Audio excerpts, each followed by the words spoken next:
I'm here along Boat Quay at the foot of UOB Plaza, and today we're visiting the highest place you can eat mala in Singapore, Sichuan Douhua, in search of the best mala. I'm not kidding. Sichuan Douhua is on the 60th floor of the building behind me, way up there. Which has to be some sort of record, right? Highest Sichuan restaurant off the ground or something. But you know what else is high? No, not inflation. Today's episode is probably going to be the most expensive one in the series. I think having 3 mala dishes today is probably going to cost me $100. I was hoping to dodge this place, but you guys just had to suggest it. So what choice do I have? Perhaps the most elevated Sichuan cuisine in Singapore? Let's get it, guys. Hey! Thanks for watching the video. If you enjoy the content, the best way to support me is what you are doing right now, giving me the video watch time. All of the reviews in this series are strictly unsponsored. If I don't pay for it, I won't talk about it, which means that I have to make money in other ways. Please consider joining as a member of the channel if you can afford to do so, or subscribe if you haven't already. Your support is much appreciated. And now back to the video.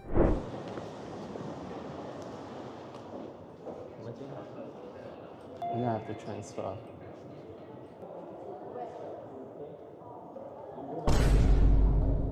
Denied. How do I get to Sichuan Douhua? Where? Sichuan Douhua.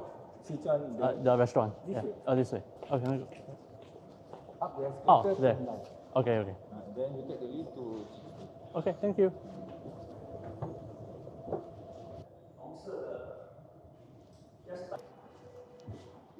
God damn. Very elevated. Holy. You're not gonna get a more elevated Sichuan cuisine than this. Hello. Oh, you told me It's 11:30 now, and I think I'm the only one in the restaurant. 今天来一个麻婆豆腐 Mapo Tofu 啊，然后一个辣子鸡，虾子鸡，再来一个水煮鱼就好了。白饭，因为你有Mapo Tofu通常要配白饭呐。好了，来一个白饭。一个白饭啊，好，好的。谢谢。While we wait for the food to come, let's take a look at the view. It's raining today, so it's not that great.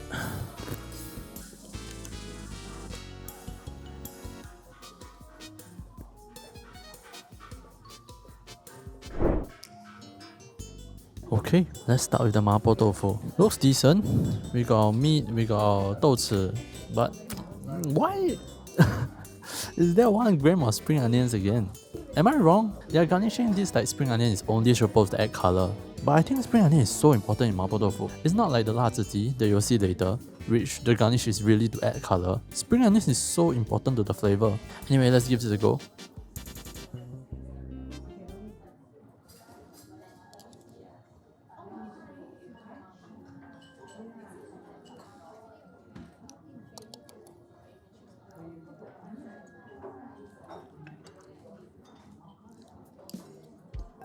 Every criteria I can think of, the shape of the tofu, the 豆豉, the texture of the sauce, the oiliness, the minced meat, the 辣味, the 麻味, it checks every box.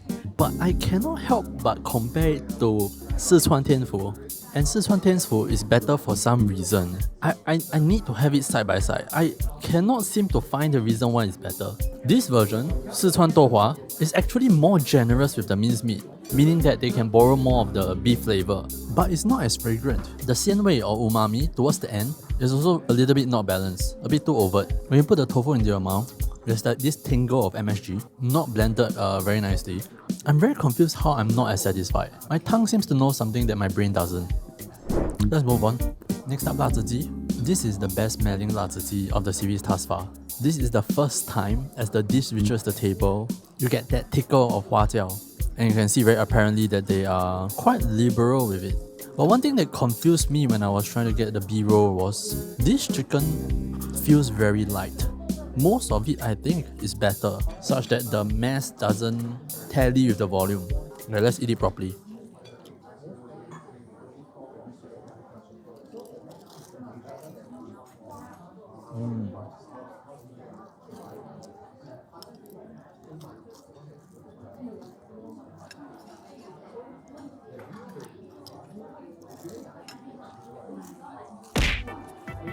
Really nice, very tasty, very crispy.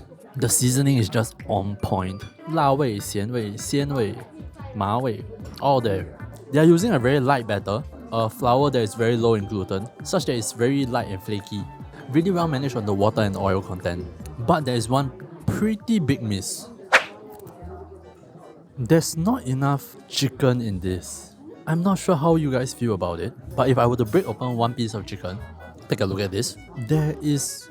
Can you see the chicken? These pieces are already not big. This, in fact, would be the classic size of chicken when you do laziti without the batter. But this is with a very puffy batter. So in every morsel, there is actually more batter than chicken. That combined with the heavy seasoning of this dish, I think it will taste 95% the same if you recreate this dish without chicken, using only fried batter. I want to eat chicken. This is like a popcorn chicken of a very cheap brand that they use more flour than chicken. Unlucky. And lastly, dessert, Shui Zhu Yu Pian. They told me to stir the dish before starting because of the suan mo, meaning garlic paste. If there's garlic paste on top and they don't stir it from me, that means quite apparent from the abundance of oil that this is liang yud. The amount of oil is no kidding. Let's try a piece.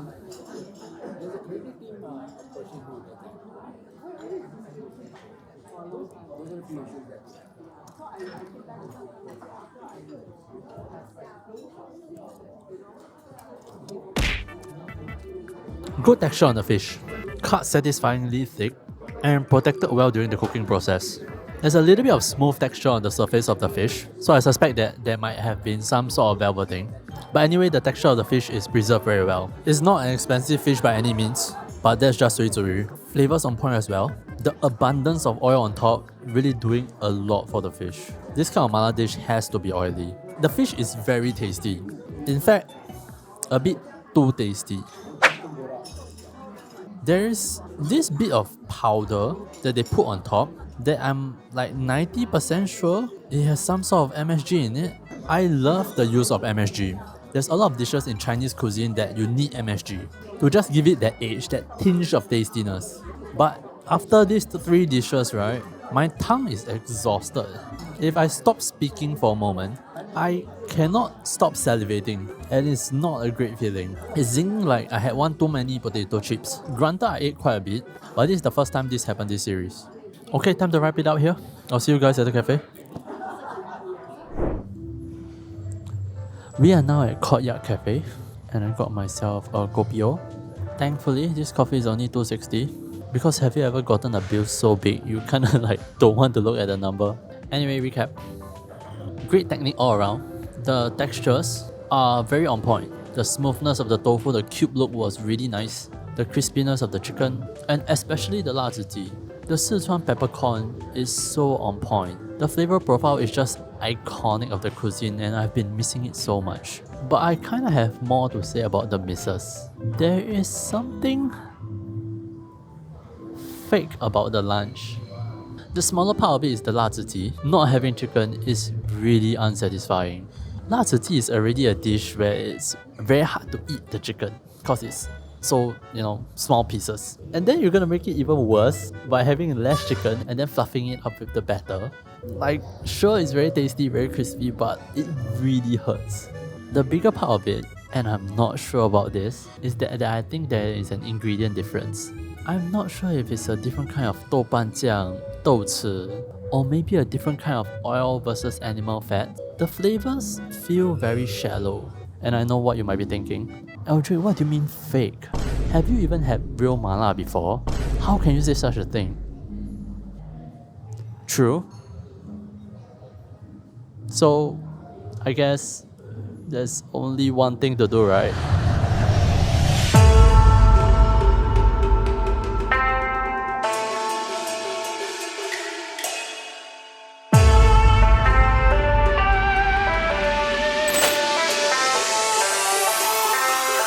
We are in Chongqing, baby! Home to 32 million people, more than 100 times the size of Singapore, origin place of the most popular hot pot on the internet, and most importantly, the best mala in the world. Great, I go way up and paving my way through the smoke and the flame and the cold and the rain. I'm super excited. The city literally smells like mala. But that's all I have for you guys this time. I'll see you all in the next video. Bye! 深也很顽强，你逃不了我是宣扬，天空变化莫测，境况让人牵涉，快失败了也都没办法，你的